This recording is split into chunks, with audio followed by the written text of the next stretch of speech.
2 ராஜாக்கள் 20ஆம் அதிகாரம் முதல் 5 வசனங்கள். அந்நாட்களில் எசேக்கியா வியாதிப்பட்டு மரணத்துக்கு ஏதுவாயிருந்தான்.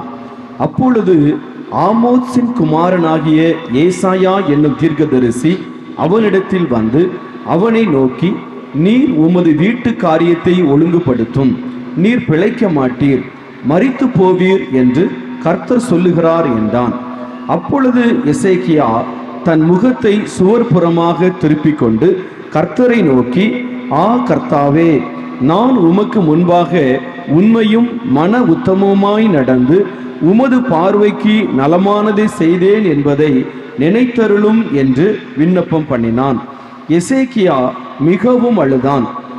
ஏசாயா பாதி முற்றத்தை விட்டு அப்புறம் போகிறதற்கு முன்னே கர்த்தருடைய வார்த்தை அவனுக்கு உண்டாகி, அவர் சொன்னது, நீ திரும்பி போய் என் ஜனத்தின் அதிபதியாகிய எசேக்கியாவை நோக்கி, உன் தகப்பனாகிய தாவீதின் தேவனாயிருக்கிற கர்த்தர் சொல்லுகிறது என்னவென்றால், உன் விண்ணப்பத்தை கேட்டேன், உன் கண்ணீரை கண்டேன், இதோ நான் உன்னை குணமாக்குவேன், 3ஆம் நாளிலே நீ கர்த்தருடைய ஆலயத்திற்கு போவாய்.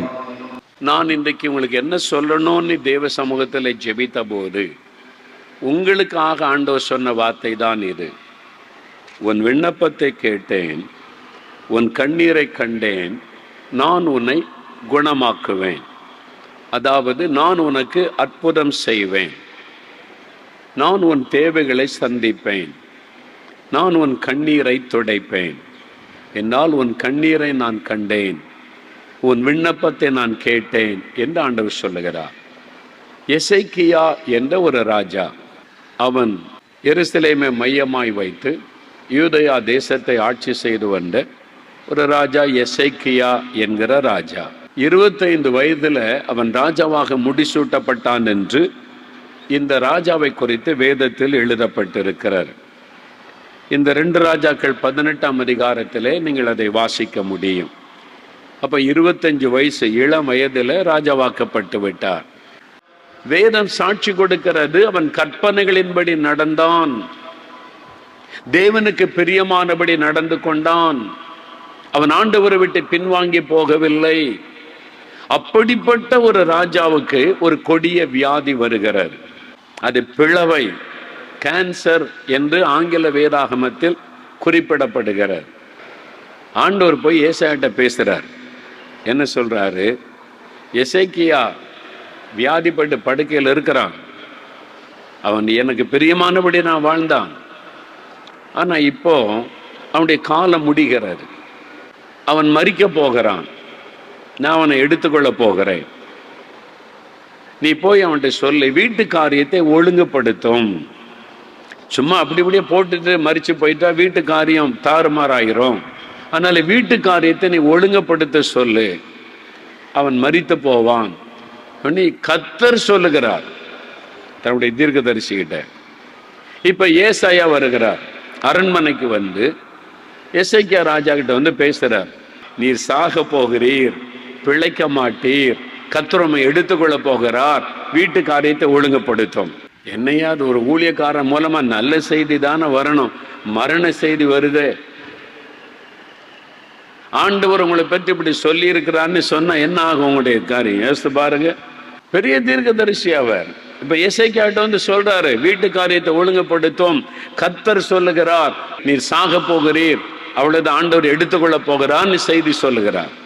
உடனே எசேக்கியா, நான் என்ன துரோகம் பண்ணேன், நான் என்ன தப்பு பண்ணேன், ஆண்டவருக்கு பாவமா செஞ்சேன், இதெல்லாம் செஞ்சேன், அதெல்லாம் செஞ்சேன், அப்படிலாம் ஒண்ணும் பேசல. ரொம்ப ஒரு சின்ன ஜெபம் செய்யறார். கர்த்தாவே, நான் உமக்கு முன்பாக உண்மையும் மன உத்தமமாய் நடந்து உமது பார்வைக்கு நலமானதை செய்தேன் என்பதை நினைத்தருளும் என்று விண்ணப்பம் பண்ணினான். அவ்வளவுதான் ஜெபம். ஒரு நிமிஷம் கூட ஆயிருக்காது அந்த ஜெபத்துக்கு. சிம்பிள் பிரேயர், சின்ன ஒரு ஜெபம், ஒரே ஒரு நிமிஷம் தான் ஜெபம் எசேக்கியா பண்ணினாரு. ஏசாயாட்ட ஆண்டவர் கூப்பிட்டு, நீ போய் சொல்லுப்பா, அவன் கண்ணீரை நான் கண்டப்பா, அவன் ரொம்ப உள்ள உடைஞ்சு அழுகிறான், ஆயுசு நாளை கூட்டி கொடுக்கிறேன். ஆண்டவர் அற்புதம் செய்துட்டார். அவர் எப்படி ஜெபிக்கிறார் பாருங்க. எசேக்கியா ஜெபித்த போது 3 காரியத்தை சொல்றார். இதில் தான் நம்ம கவனம் செலுத்தணும்.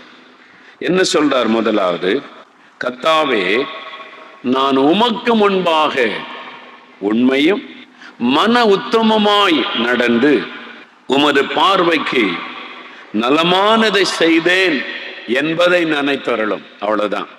எனக்கு ஏன் இப்படி செய்தீர், நான் அப்படிலாம் நடந்தேனே, எனக்கு ஏன் இப்படி நடக்கணும், அதெல்லாம் அலப்பல்ல. சிம்பிளா சொல்றார். 3 காரியம் சொல்றார். முதல்ல என்ன சொல்றாருன்னா, நான் உண்மையாய் நடந்தேன், உமக்கு முன்பால நான் உண்மையா நடந்தேனே ஆண்டவரே, அதை ஞாபகப்படுத்துகிறார். அவ்வளவுதான். உமக்கு முன்னால நான் உண்மையா நடந்தேன்.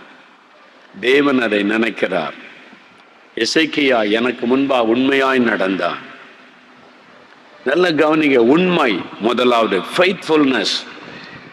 நம்ம உண்மை உள்ளவர்களா இருக்கணும். யாருடைய ஜெபத்துக்கு ஆண்டவர் அற்புதம் செய்வார்? யார் உண்மையா இருக்கிறாங்களோ அவங்களுக்கு ஆண்டவர் அற்புதம் செய்வார். உண்மை உள்ளவர்களுக்கு. என்னாகுமா 12 அதிகாரத்துல மோசே என்ற தன்னுடைய ஊழியக்காரனை குறித்து ஆண்டவர் பேசும்போது 7வது வசனத்துல சொல்லுகிறார், என் தாசனாகிய மோசே. அவனை பற்றி யாரும் பேசாதங்க. ஆண்டவர் வந்து வழக்காடுகிறார். என் தாசனாகிய மோசே, என் வீட்டில் எங்கும் அவன் உண்மை உள்ளவன். என்ன அவனுக்கு தெரியும். மோசே, எனக்கு தெரியும், நீங்க நினைக்கிற மாதிரி கிடையாது. அவன் உண்மை உள்ளவன். என் வீட்டில் எங்கும் உண்மை உள்ளவன். நான் என்ன சொன்னனோ அதை செய்வதில் கவனம் உள்ளவன், ஏமாற்றாதவன், அவன் உண்மை உள்ளவன். ஆண்டவர் சாட்சி கொடுக்கிறார். அதனால நான் அவனோடு முகமுகமாய் பேசுகிறேன். ஆண்டவர் சொல்ல, நான் அதனால மோசேகிட்ட முகமுகமாய் பேசுகிறேன். தரிசனத்துல இல்ல, சொப்பனத்துல இல்ல, ஃபேஸ் டு ஃபேஸ். ஒரு மனிதன் ஒரு சிநேகிதனோடு பேசுவதை போல நேரடியா மோசையோட பேசுறேன். ஏன் தெரியுமா? அவன் உண்மை உள்ளவன். கர்த்தர் சாட்சி கொடுக்கிறார். உங்களை குறித்து என்ன சாட்சி கொடுக்க முடியும்? உங்க ஜெபத்துல உண்மை இருக்குதா? தினம் ஜெபம் பண்ணுவேன் நீ ஒப்பு கொடுத்தீங்களே, உண்மையா இருக்கீங்களா? தினம் பைபிள் வாசிப்பேன் ஆண்டவர்கிட்ட அர்ப்பணிச்சீங்களே, உண்மையா இருக்கீங்களா? ஆண்டவருக்கு அடுத்த காரியத்துல உண்மையா இருக்கிறீங்களா? உங்க ஜெப வாழ்க்கையில, வேத வாசிப்பில, உபவாசத்துல, ஆவிக்குரிய காரியத்துல, தேவன் கொடுத்த பொறுப்புல உண்மையா இருக்கிறீங்களா? ஆண்டவருக்கு முன்னாலே போய் நின்று நான் உண்மையா இருக்கிறேன் என்று தைரியமா உங்களால சொல்ல முடியுமா? தானியேல் 6ஆம் அதிகாரம் 4ஆம் வசனத்துல தானியேலை குறித்து வேதம் சாட்சி கொடுக்கிறது. அவன் உண்மை உள்ளவனாய் இருந்தபடியால், அவன் உண்மை உள்ளவனாய் இருந்தபடியால். தானியேல் ஜெபிக்கிறார். தானியேல் 9ஆம் அதிகாரத்துல தேவதூதன் பிரத்யட்சமா வந்து நிக்கிறான். தானியேலே, நீ மிகவும் பிரியமானவன். நீ வேண்டிக் கொள்ள தொடங்கின உடனே பரலோகத்துல ஆண்டவர் கட்டளை கொடுத்து விட்டார். என் தாசனாகிய தானியேல் ஜெபிக்கிறான், நீ பதில் கொண்டு போ. ஏன் தெரியுமா? உண்மை உள்ளவன். Man of faithfulness. மோசே தேவனுடைய ஊழியத்திலே உண்மை உள்ளவனாய் இருந்தான். தானியேல் தன்னுடைய பொறுப்பு, அரசாங்க காரியத்திலே, தன் வேலையிலே, அந்த அரசாங்க பொறுப்பிலே உண்மை உள்ளவனாய் இருந்தான். யாரையும் ஏமாற்றல, யாரும் ஏமாத்தல, ஆண்டவரை ஏமாத்தல, மனிதர்களை ஏமாத்தல, தனக்கு வேலை கொடுத்த பொறுப்பு கொடுத்த ராஜாவை ஏமாத்தல, உண்மையா இருக்கிறான். நம்மளை யோசித்து பாருங்க.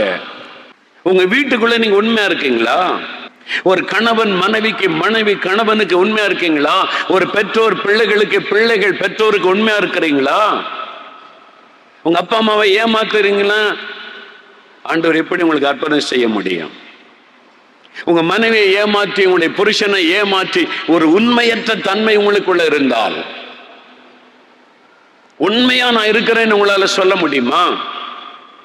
என் வேலையில நான் உண்மையா இருக்கிறேன், எனக்கு கொடுத்த பொறுப்புல நான் உண்மையா இருக்கிறேன் சொல்ல முடியுமா? உண்மை. தேவன் அதை பார்த்து ஆசீர்வதிப்பார். அநேக வருஷத்துக்கு முன்னால ஒரு நடந்த சம்பவத்தை சகோதரர் தினகரன் அவர்கள் ஒரு பிரசங்கத்தில் குறிப்பிட்டாங்க. இப்பவுமே எனக்கு ஞாபகம் இருக்குது. ஒரு கிராமத்துக்கு ஒரு ஊழியக்காரர் வந்தார். அந்த சர்ச்சில் பிரசங்கம் பண்ண 3 நாள் கூட்டம். நல்ல பயங்கரமா பிரசங்கம் பண்றார்.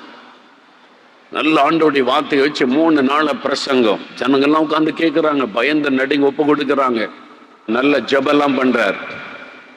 3 நாள் கூட்டம் முடிஞ்சிட்டு 4வது நாள் காலையில அந்த ஊரை விட்டு அவர் புறப்படுறார். அந்த ஊர்ல இருந்து ஒரு பஸ்ஸில் ஏறி அவர் டவுனுக்கு போய் அங்கிருந்து போகணும். பஸ்ஸில் ஏறி உட்கார்ந்தார். கண்டக்டர் வந்தார். டிக்கெட்டு காசு கொடுத்த 10 ரூபா கொடுத்து அடுத்த பட்டணத்தில் போய் இறங்கணும். காசு கொடுத்து டிக்கெட் வாங்கி கொண்டார். கண்டக்டர் மீதி சில்லறை கொடுக்கும்போது 1 ரூபா தெரியாம அதிகமா கொடுத்துட்டார். கணக்கு பார்க்காம 1 ரூபா அதிகமா கையில கொடுத்துட்டார். இந்த ஊழியக்காரர் கையில வாங்கி பார்த்தா 4 ரூபாய்க்கு 5 ரூபா இருக்குது. 1 ரூபா அதிகமா இருக்கு. கர்த்தருக்கு ஸ்தோத்திரம், 1 ரூபா நமக்கு கிடைச்சிருக்கு. அந்த காலத்துல 25 பைசா தான் காஃபி. 4 நாள் காஃபி குடிக்கலாம்.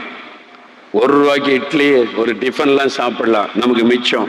கர்த்தர் 1 ரூபா தந்திருக்கிறார். கர்த்தருக்கு ஸ்தோத்திரம். நம்ம அவர் ஏமாத்தி பையிலிருந்து எடுக்கல, அவரா தந்திருக்கிறார். நம்மகிட்ட 1 ரூபா அதிகம் அப்படின்னு நினைச்சு பாக்கெட்ல போட்டுடலாம் அப்படின்னு நினைக்கிறார். ஆண்டவர் சொல்றாரு, அந்த 1 ரூபா உன் காசு இல்லப்பா, திருப்பி கொடுனாரு. அது உன் காசு இல்லை. அது அந்த ஊழியக்கார் கண்டக்டர் கூப்பிட்டார், ஐயா அங்க வாங்க. வந்தார். 1 ரூபா அதிகமா தந்துட்டீங்க நீங்க கொடுத்த சில்லறையில, இந்தாங்க ரூபான்னு கொடுத்தார். அந்த கண்டக்டர் வாங்கிட்டு அவரை பார்த்து சொன்னார், இப்போ நான் நம்புறேன் நீங்க உண்மையான ஊழியக்காரர் தான் அப்படின்னு சொன்னார். இந்த ஊழியக்காரருக்கு ஆச்சரியம், என்ன கண்டக்டர் அப்படி சொல்றாருன்னு பார்த்தா, என்ன அப்படி பாக்குறீங்க? 3 நாளா பிரசங்கம் பண்ணீங்கல்ல, எனக்கு அந்த ஊர் தான். 3 நாள் உங்க கூட்டத்துல பங்கு பெற்றேன், உங்க பிரசங்கத்தெல்லாம் கேட்டேன். நீங்க உண்மையான ஊழியக்காரனா ஏமாத்துற ஆளான்னு பார்க்க நான் தான் 1 ரூபா அதிகமா கொடுத்தவன் கையில. அவன் சொன்னா, இவர் உண்மையான ஊழியக்காரரா 1 ரூபாய்க்காக ஏமாத்துற ஆளான்னு பாக்குறதுக்கு நான் தான் 1 ரூபா அதிகமா கொடுத்தேன். நீங்க என் காசை திருப்பி கொடுத்தேன்னு அறிஞ்சுக்கிட்டேன், நீங்க உண்மையான ஊழியக்காரர். அல்லேலூயா சொல்லுங்க. ஆண்டவர் அப்படிதான் நம்மளை பார்த்துக்கிட்டே இருக்கிறார். மோகலாசரசை பார்த்துக்கிட்டே இருக்கிறார். இந்த 7 ஜனங்கள்லாம் கொண்டு வந்து காணிக்கை கொடுக்குறாங்களே சுவிசேஷத்துக்கு, மிஷினரிக்கு, இந்த தேவனுடைய கூடாரத்துக்கு, இந்த ஆஸ்பத்திரி ஊழியத்துக்கு, நீ தான் பாக்கெட்ல போடுறானா ஊழியத்துக்கு கொடுக்குறானா? தேவன் கவனித்து கொண்டே இருக்கிறார்.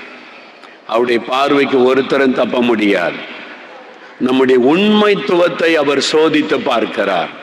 நம்ம உண்மையா இருக்கிறோமா? ஆண்டவருடைய காரியத்துல உண்மையா இருக்கிறோமா?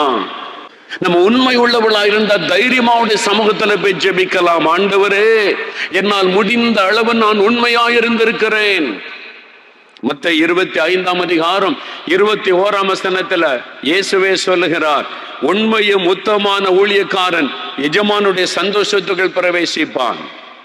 ஊழியர்கள் 2 விதமான ஊழியர்கள் இருக்கிறாங்க. ஒன்னு உண்மையும் உத்தமாய் ஊழியம் செய்கிறவர்கள், இன்னொன்று சோம்பலான ஊழியர்கள், பொல்லாத ஊழியர்கள் என்று இயேசுவே சொல்லுகிறார். மத்தேயு 25ஆம் அதிகாரத்துல 2 விதமான ஊழியர்கள் இருக்கிறார்கள். ஒன்னு உண்மையும் உத்தமமான ஊழியர்கள், இன்னொன்று சோம்பலும் பொல்லாத ஊழியர்கள், ஏமாற்றுகிற ஊழியர்கள், இயேசுவை வைத்து வியாபாரம் பண்ணுகிற ஊழியர்கள், ஊழியம் என்கிற பெயரிலே கொள்ளைக்காரர்களாய் இருக்கிற பொய்யர்களும் ஊழியர்கள் என்று சொல்லிக் கொண்டிருக்கிறார்கள். நீங்க தான் அடையாளம் கண்டுபிடிக்கணும். தேவன் கவனித்துக் கொண்டிருக்கிறார். உண்மை உள்ளவர்களை ஆசீர்வதிப்பார்.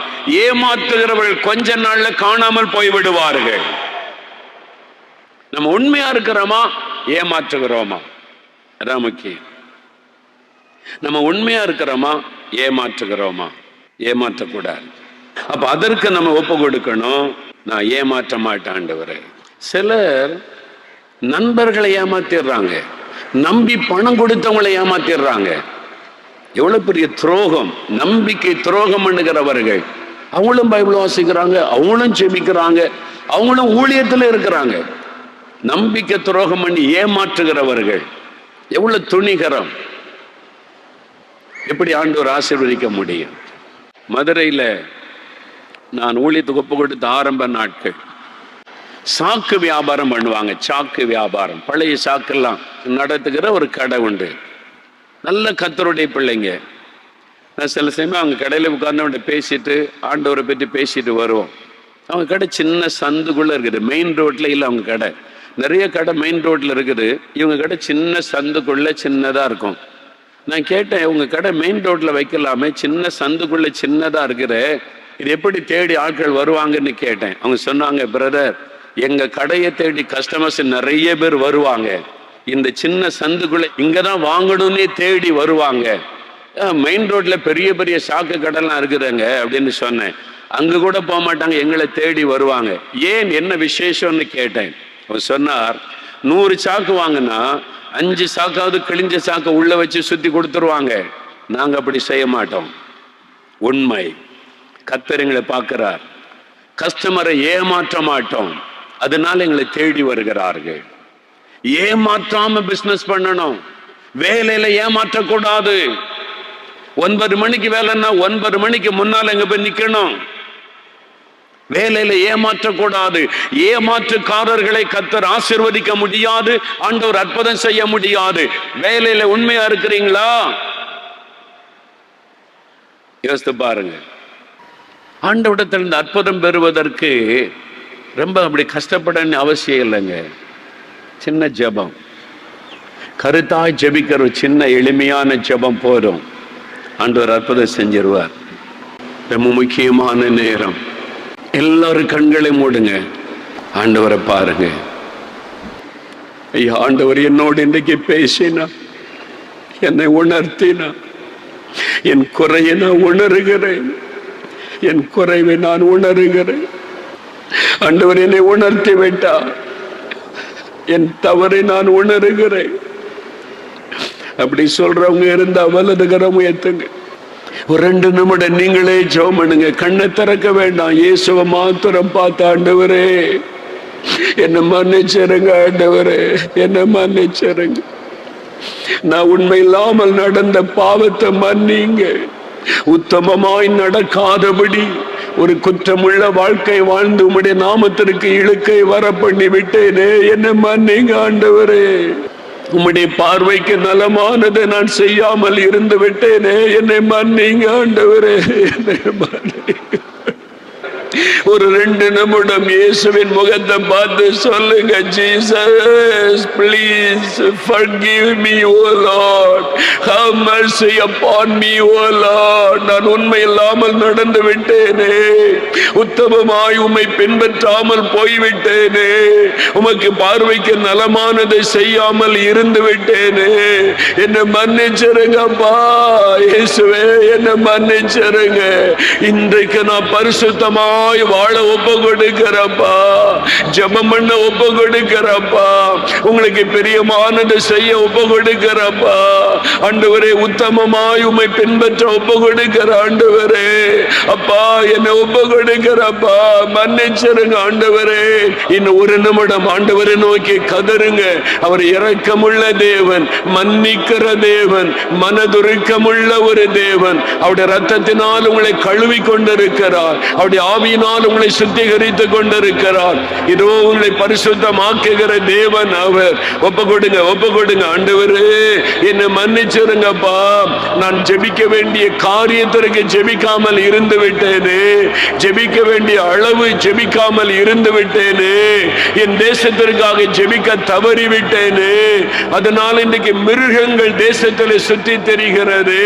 ஐயோ ஆண்டவரே என்னை மன்னிச்சிருங்கப்பா, உம்மை துக்கப்படுத்தி விட்டேனே, உம்மை வேதனைப்படுத்தி விட்டேனே, உங்க ரத்தத்தினால என்னை கழுவிருங்க ஆண்டவரே, என்னை சுத்திகரிச்சிருங்க ஆண்டவரே. இதோ அவருடைய ரத்தம் உங்களை கழுவுகிறது. இதோ நான் சகலத்தையும் புதிதாக்குகிறேன், புதிய இருதயத்தை தருகிறேன், புதிதான ஆவியை உங்களுக்குள்ளே கட்டளையிடுகிறேன். என் ஆண்டவர் சொல்லுகிறான், ஒரு புதிய ஆவி, புதிய ஆவி. அநேகர் உடைந்த உள்ளத்தோட கண்ணீரோடு ஒப்பு கொடுக்கிறதுனால உங்க மேல ஒரு புதிய ஆவி வருகிறது. New spirit is going to come upon you. ஒரு புதிய ஆவி, அது அக்கினி, பரிசுத்தாவின் அக்கினி, அது பரிசுத்தாவின் அக்கினி உங்களுக்குள்ள இறங்கி கொண்டு இருக்கிறது. புதிதாக்குகிற அக்கினி, உங்களுடைய வாழ்க்கையை புதிதாக்குகிற அக்கினி, உங்கள் ஜெப வாழ்க்கையை புதிதாக்குகிற அக்கினி, பரிசுத்தாவின் அக்கினி உங்களுக்குள்ள இறங்கி கொண்டு இருக்கிறது. அப்பா அப்பா, உங்களுடைய பிள்ளைகள் அழுகிறாங்க அப்பா, உங்க பிள்ளைகள் கண்ணீர் வடிக்கிறாங்கப்பா, பரிசுத்தத்துக்காக அழுகிறாங்க ஆண்டவரே, பரிசுத்தப்படுத்தும் நீ கண்ணீர் வடிக்கிறாங்கப்பா. சுத்திகரிங்க சுத்திகரிங்க சுத்திகரிங்க, பரிசுத்தப்படுத்துங்க பரிசுத்தப்படுத்துங்க பரிசுத்தப்படுத்துங்க. அவங்களுடைய ஆவியினாலே நிரப்பிருங்க ஆண்டவரே. ஆவியானவர் தொடுவீராக, அக்கினி இறங்குவதாக, சுத்திகரிப்பு உண்டாவதாக, பழையவைகள் ஒளிந்து போவதாக, பழையவைகள் ஒளிந்து போவதாக. எல்லாம் புதிதாய் மாறட்டும், எல்லாம் புதிதாய் மாறட்டும், எல்லாம் புதிதாய் மாறட்டும். நீர் புதிதாக்கி விட்டதற்காக உமக்கு ஸ்தோத்திரம்.